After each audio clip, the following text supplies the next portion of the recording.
ಹುಬ್ಬಳ್ಳಿನಲ್ಲಿ ನಿನ್ನೆ ಒಂದು ವಿಮಾನ ದುರಂತ ತಪ್ಪಿದೆ ಅಂತ ನಾವೆಲ್ಲ ಅನ್ಕೋತಾ ಇದ್ದೀವಿ. ಕಳೆದ 2 ದಿನದಿಂದ ಕಾರ್ಯಾರಂಭ ಮಾಡಿದ್ದ ಅದ್ಯಾವುದೋ ಫ್ಲೈ 90 ಅಂತ ಹೊಸ ಕಂಪ್ನಿ ಇದು. IC ಅದ್ಯಾವುದೋ ವಿಮಾನ ತೊಗೊಂಡು ಬಂತದು ಹೈದರಾಬಾದಿಂದ ಹೊರಡ್ತು. ಆಮೇಲೆ ಬಂದು ಹುಬ್ಬಳ್ಳಿಗೆ ಬಂದು ಲ್ಯಾಂಡ್ ಆಗಬೇಕಾಗಿತ್ತು ಸಂಜೆ 4:30ಕ್ಕೆ. ಸರಿ, ಅದು ಲ್ಯಾಂಡ್ ಆಗಲೇ ಇಲ್ಲ. ಅಲ್ಲೇ ರೌಂಡ್ ಹೊಡಿತಾ ಇತ್ತು. ಗಿರ್ಗಿಟ್ಲೆ ಥರ ತಿರುಗ್ತಿತ್ತಂತೆ, ಉಯ್ಯಾಲೆ ಥರ ತೂಗಾಡ್ತಿತ್ತಂತೆ. ಪೈಲಟ್ ಭಾಳ ಸರಿ ಟ್ರೈ ಮಾಡಿದ್ದಾರೆ, ಆಗಿಲ್ಲ. ಆಮೇಲೆ ಏನು ಮಾಡಿದ್ರು ಆಗದೇ ಇದ್ದಾಗ ಪ್ರಯಾಣಿಕರೆಲ್ಲ ಕಂಗೆಟ್ಟು ಹೋಗ್ಬಿಟ್ಟಿದ್ದಾರೆ. ಕೆಲವರೆಲ್ಲ ಅಳಬೇಡಿ, ಏನೂ ಆಗಲ್ಲ ಇರಿ ಅಂತ ಕೆಲವೆಲ್ಲ ಸಮಾಧಾನ ಮಾಡಿದ್ದಾರೆ. ಕೆಲವೆಲ್ಲ ಮೆಸೇಜ್ ಹಾಕಿದ್ದಾರೆ, ಓಕೆ ನಮ್ಮದು ಕೊನೆ ನಮಸ್ಕಾರ ಬಾಯ್ ನಾವು ಹೋಗ್ಬಿಟ್ಟು ಬರ್ತೀವಿ ಅಂತೆಲ್ಲ ಹಾಕಾಯಿತು. ಎಲ್ಲ ಆಯಿತು. ಫೈನಲ್ ಅಲ್ಲಿ ಇಲ್ಲ ರೌಂಡ್ ಹೊಡ್ಕೊಂಡು 7:15 ಬಂದುಬಿಟ್ಟದು ಲ್ಯಾಂಡ್ ಆಗಿದೆ ಬೆಂಗಳೂರಿನಲ್ಲಿ. ಸಿಬ್ಬಂದಿ ಭಾಳ ಅಮಾನವೀಯವಾಗಿ ನಡ್ಕೊಂಡಿದ್ದಾರೆ ಅನ್ನೋದು ಪ್ರಯಾಣಿಕರ ಆರೋಪ. ಮಾಧ್ಯಮಗಳಿಗೆ ಸ್ಪಷ್ಟನೆ ಕೊಟ್ಟ ವಿಮಾನ ನಿಲ್ದಾಣದ ಪ್ರಭಾರಿ ನಿರ್ದೇಶಕ ಯಾರೋ ಪ್ರವೀಣ್ ಜಾಧವ್, ಹವಾಮಾನ ವೈಪರೀತ್ಯದಿಂದ ಲ್ಯಾಂಡ್ ಆಗಲಿಲ್ಲ. ಫೇರ್ ಲ್ಯಾಂಡ್ ಆಗದೆ ಇರ್ಬೋದು, ಆಗತ್ತೆ, ಆ ಥರ ಆಗಲ್ಲ ಅಂತ ನಾನೇನು ಹೇಳೋಕ್ಕಾಗಲ್ಲ. 1 ಗಂಟೆ ಆಕಾಶದಲ್ಲಿ ಹಾರಡಿ ಬೆಂಗಳೂರಿನಲ್ಲಿ ಲ್ಯಾಂಡ್ ಆಯಿತು ಅನ್ನೋ ಬುರುಡೆ ಬಿಡಬೇಡಿ ಮಿಸ್ಟರ್ ಪ್ರವೀಣ್ ಜಾಧವ್. ಬುರುಡೆ ಬಿಡೋಕ್ಕೆ ಆ ಏರ್ಲೈನ್ ಕಂಪನಿಯ ಏಜೆಂಟ್ ಅಲ್ಲ ನೀವು. ಆ ಏರ್ಲೈನ್ ಕಂಪನಿಯಿಂದ ಸಂಬಳ ತಗೊಂಡು ತಿಂತಾ ಇದ್ದರೆ ಆಗ ಅವ್ರು ಹೇಳ್ದಂಗೆ ಕೇಳಿ. ನೀವು ಸರ್ಕಾರದ DGCA ಕಡೆಯಿಂದ ಇರೋ ಆಫೀಸರ್ ಆಗಿದ್ದರೆ ಅಲ್ಲಿ ನೀವು ನಮ್ಮ ದುಡ್ಡು ತಿಂತಾ ಇದ್ದೀನಿ ಅನ್ನೋದನ್ನು ಮರಿಬೇಡಿ. ಯಾಕೆ ಹೇಳ್ತಿದ್ದೀನಿ, I am telling you. 1 hour ಹೆಂಗೆ ಆರುತ್ತೆ? 4:15 ಲ್ಯಾಂಡ್ ಆಗಬೇಕಾಗಿದ್ದು ಬೆಂಗಳೂರಿಗೆ ಬಂದು 7:15 ಲ್ಯಾಂಡ್ ಆಗಿದೆ ಅಂತಂದರೆ 3 hours it was in air. ಹೌದು, ಆಲ್ಮೋಸ್ಟ್. ಎಲ್ಲಿತ್ತು? ಮೋಸ್ಟ್ಲಿ ಪ್ರವೀಣ್ ಜಾಧವ್ ಸಾಹೇಬ್ರು ನಮ್ಗೆ ಹೇಳಿಲ್ಲ ಅವರು.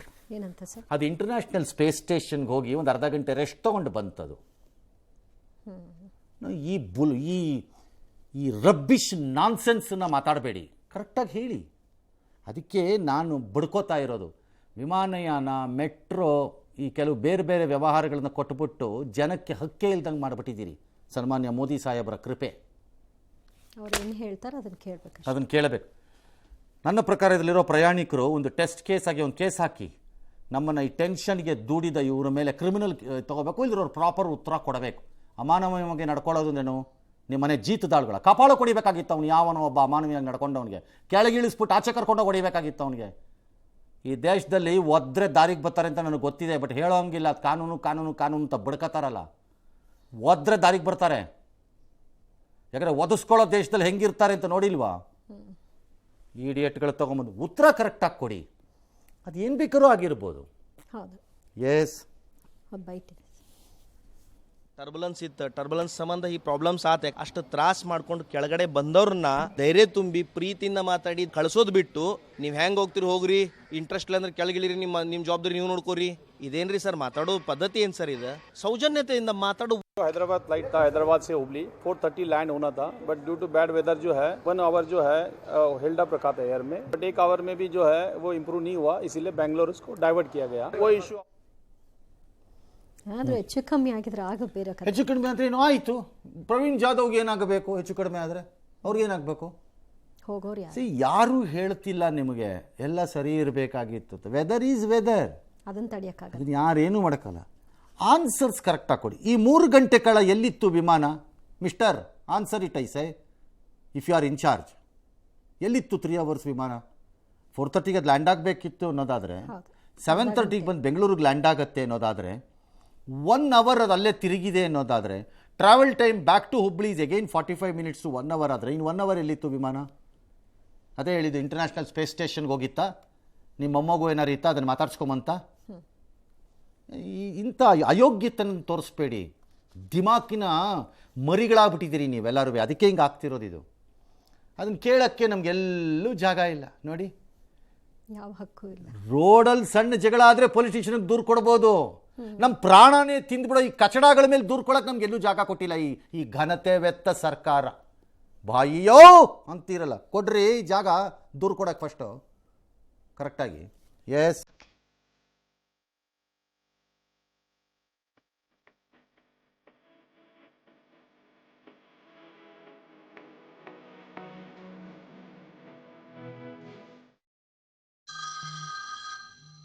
ಜಪಾನ್ನ ಈಶಾನ್ಯ ಮತ್ತು ಉತ್ತರ ಭಾಗದಲ್ಲಿ 7.5 ತೀವ್ರತೆಯ ಪ್ರಬಲ ಭೂಕಂಪ ಸಂಭವಿಸಿದ್ದು ಸುನಾಮಿ ಎಚ್ಚರಿಕೆಯನ್ನು ಕೊಡಲಾಗಿದೆ. ಭೂಕಂಪದ ಪರಿಣಾಮ ಇವಾಟಿಯ ಕುಜಿ ಬಂದರಿನಲ್ಲಿ 80 ಸೆಂಟಿಮೀಟರ್ ಸುನಾಮಿ ಸಂಭವಿಸಿದೆ ಅಂತ ಜಪಾನ್ ಹವಾಮಾನ ಸಂಸ್ಥೆ ಹೇಳಿದೆ.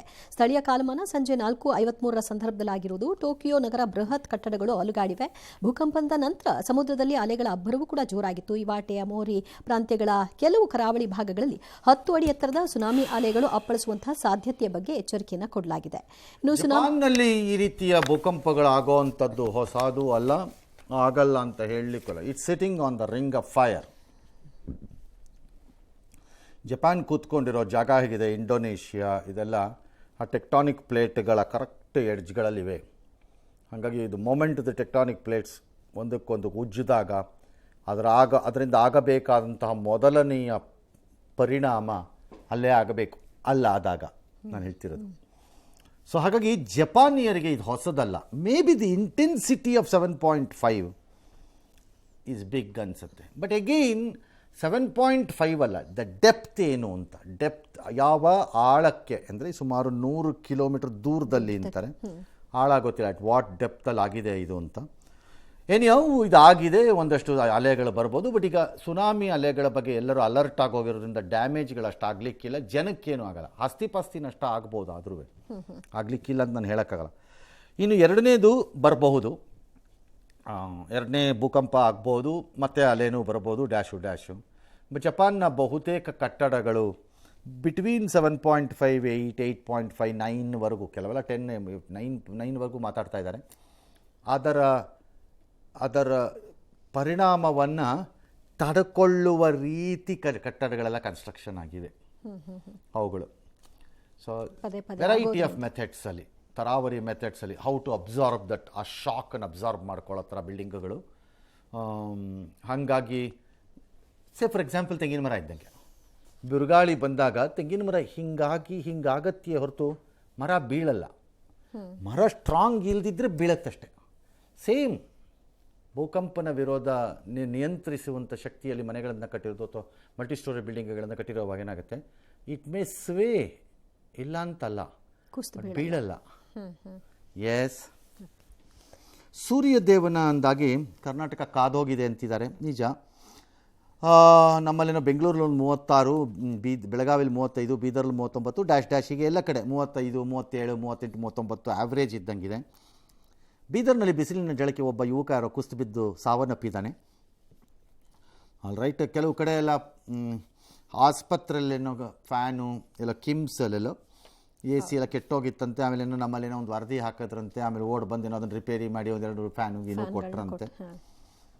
All right. ನೀವು ವರದಿ ಮಾಡಿದ ಮೇಲೆ ಕೊಡಬೇಕು ಅಂತೇನು ರೂಲ್ ಇಲ್ಲ, ನೀವು ಮೊದಲು ಕೊಡ್ಬೋದು, ಕೊಟ್ಟರೆ ನೀವೇ ದೊಡ್ಡವ್ರು ಆಗ್ತೀರಿ. ಬಟ್ ಏನೋ ಸ್ವಲ್ಪ ನಾವು ಇದ್ದೀವಿ, ರಾಜ್ಯಕ್ಕೆ ಗೊತ್ತಾಗಲಿ, ಫೇಮಸ್ ಆಗೋಣ ಅಂತ ಹಾಕೋದಾದರೆ ಸಂತೋಷ, ನಮ್ಮದೇನು ಅಭ್ಯಂತರ ಇಲ್ಲ. ಇನ್ನು ಬೆಂಗಳೂರಿನಲ್ಲಿ ನೀರಿನ 45 ವಾರ್ಡಲ್ಲಿ ಬೆಂಗಳೂರಿನಲ್ಲಿ ಬಿಸಿಲು ತಾಪಮಾನದ ನೀರಿನ ಸಮಸ್ಯೆ ಇದೆ. ಬೆಂಗಳೂರಿನಲ್ಲಿ ನೀರಿನ ಸಮಸ್ಯೆ ಹೆಚ್ಚಾಗತ್ತೆ ಅನ್ನೋದಕ್ಕೆ ಕಾರಣ ಇಡೀ ಬೆಂಗಳೂರು ಕಾವೇರಿ ನೀರನ್ನು ಸರಬರಾಜು ಮಾಡಿಸ್ಕೊಳ್ಳೋ ಬೆಂಗಳೂರು ಅಲ್ಲವೇ ಅಲ್ಲ. ಭಾಳ ಜನ ಹಂಗೆ ಅನ್ಕೊಂಬಿಟ್ಟಿರ್ಬೋದು ನೀವು, ಬೆಂಗಳೂರು ನಗರದಲ್ಲಿ ಕಾವೇರಿ ನೀರು, ಬೆಂಗಳೂರಿಗೆ ಕಾವೇರಿ ಇದ್ದರೆ 60% ಏನೋ ಎಷ್ಟು ಕಾವೇರಿನೇ ಅಲ್ಲ ಬೆಂಗಳೂರಿಗೆ. ನಮಗೆ ಕಾವೇರಿ ನೀರು ಇಲ್ಲ ಅಲ್ಲಿಗೆಲ್ಲ, ಎಲ್ಲ ಬೋರ್ವೆಲ್ಲಲ್ಲಿ ಹೋಗಿದ್ದೀವಿ. ಲಾಲ್ಬಾಗ್ ಸ್ಯಾಂಕಿಲ್ ನೀರಿನ ಪ್ರಮಾಣ ಇಳೀಲಿ ಏನಾಗಲ್ಲ. ಅದೇನು it's not A water, drinking water supply lakes ಏನಲ್ಲ ಅವುಗಳು. ಅದು ಬೆಂಗಳೂರು ಹಳೇ ಕೆಂಪೇಗೌಡರ ಲೆಕ್ಕಾಚಾರದ ಪ್ರಕಾರ ಆಗಿದ್ದಿದ್ರೆ ಅದೆಲ್ಲ ನಮಗೆ ಡ್ರಿಂಕಿಂಗ್ ವಾಟರ್ ಸಪ್ಲೈ ಲೇಕ್ಸ್ ಆಗಿದ್ದು ನಾವು ಯೋಚನೆ ಮಾಡಬೇಕಾಗಿತ್ತು. ಅಯ್ಯೋ ನೀರು ಇಳಿದೋಯ್ತು ಅಂತ ಇದ್ರದ್ದು ಲೆವೆಲ್ಲು ಅಂತ. ಇಳೀಲಿ, ಏನು ಇಳಿದ್ರೆ ಏನು ದೇಶ ಬಿದ್ದೋಗ್ಬಿಡಲ್ಲ ಅಲ್ಲಿ.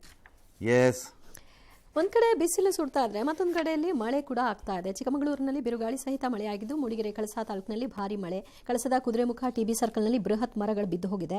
ಉಡುಪಿ, ಕಾರ್ಕಳ ಸೇರಿದಂತೆ ಹಲವು ಭಾಗದಲ್ಲೂ ಕೂಡ ಗುಡುಗು ಸಹಿತ ಮಳೆಯಾಗಿದೆ. ಹಾಸನದ ಅರಕಲಗೂಡು ತಾಲೂಕಿನ ದೊಡ್ಡಮಗೆ ಗ್ರಾಮದಲ್ಲಿ ಗುಡುಗು ಸಿಡಿಲಿಗೆ ಮನೆಗಳು ಸಮಸ್ಯೆಗೊಳಗಾಗಿದೆ. ಕಾಲೇಜು, ಸಮುದಾಯ ಭವನ, ವಾಣಿಜ್ಯ ಮಳಿಗೆಗಳಲ್ಲಿ ಎಲ್ಲ ಕಡೆಗಳಲ್ಲೂ ಕೂಡ ಸೀಟ್ಗಳು ಹಾರು ಹೋಗಿವೆ. ಆಲೂರಿನ ಹುಲಕುಂದ ಎಸ್ಟೇಟ್ ಬಳಿ ಸಿಡಿಲಿಗೆ 70 ವರ್ಷದ ಒಬ್ಬರು ನೀಲಮ್ಮ ಎಂಬುವರು ಮರದ ಕೆಳಗಿದ್ರಂತೆ ಸಿಡಿಲು ಬರೆದಿದೆ, ಸಾವನ್ನಪ್ಪಿಟ್ಟಿದ್ದಾರೆ. ಮಹಾರಾಷ್ಟ್ರದ ನಾಸಿಕ್ನಲ್ಲಿರುವ TCS ಟಾಟಾ ಕನ್ಸಲ್ಟೆನ್ಸಿ ಕಚೇರಿ, BPO ಕಚೇರಿ, ಅದೇ ಲೈಂಗಿಕ ಕಿರುಕುಳ ಏನು ಬಂದಿತ್ತು ಅದರಲ್ಲಿ ಈಗ ಸಂತ್ರಸ್ತೆಯರು ಮಹಿಳಾ ಆಯೋಗದ ಮುಂದೆ ಹೇಳಿಕೆಗಳನ್ನು ದಾಖಲಿಸ್ತಾ ಇದ್ದಾರೆ ಒಬ್ಬೊಬ್ಬರಾಗಿ. ಅದ್ರಲ್ಲಿ ಕೆಲವರು ಹೇಳುತ್ತಾರೆ ಅತ್ಯಾಚಾರ ಯತ್ನ, ಲೈಂಗಿಕ ಕಿರುಕುಳ, ಧರ್ಮದ ಹೆಸರಿನಲ್ಲಿ ನಿಂದನೆ, ಮತಾಂತರಕ್ಕೆ ಬಲವಂತ ಮಾಡೋದು, ಇವೆಲ್ಲ ಮಾಡಿ ಬುರ್ಕಾ ಹಾಕದೇ ಇದ್ದರೆ ರೇಪ್ ಮಾಡ್ತೀವಿ. ತಾತನ ಮನೆಯದು ಬುರ್ಕಾ ಹಾಕದೇ ಇದ್ದರೆ ರೇಪ್ ಮಾಡ್ಕೊಂಡು ಅವನು. ನನ್ನ ಪಾಯಿಂಟ್ ಈಸ್ ಇವ್ರನ್ನೆಲ್ಲ ಬಿಟ್ಟಿದ್ದೆ ತಪ್ಪು, ಅಲ್ಲಲ್ಲೇ ಹೊಡೆದು ಜಡ್ಜ್ ಬಿಡಬೇಕಾಗಿತ್ತು. ಯಾಕೆ ಬಿಟ್ರಿ ನೀವುಗಳು ಬೇರೆ ವರ್ಕರ್ಸು ಸೇರಿಕೊಂಡು? ಆಚೆ ಬಂದ ತಕ್ಷಣ ಎಳ್ಕೊಂಡು ಏನೋ ಮಾಡಿದ್ದು ಒಳಗಡೆ ಅಂತ ಹೇಳ್ಕೊಂಡು ಕೊಟ್ಟಿದ್ದಿದ್ರೆ ದಾರಿಗೆ ಬರ್ತಿತ್ತಲ್ಲ.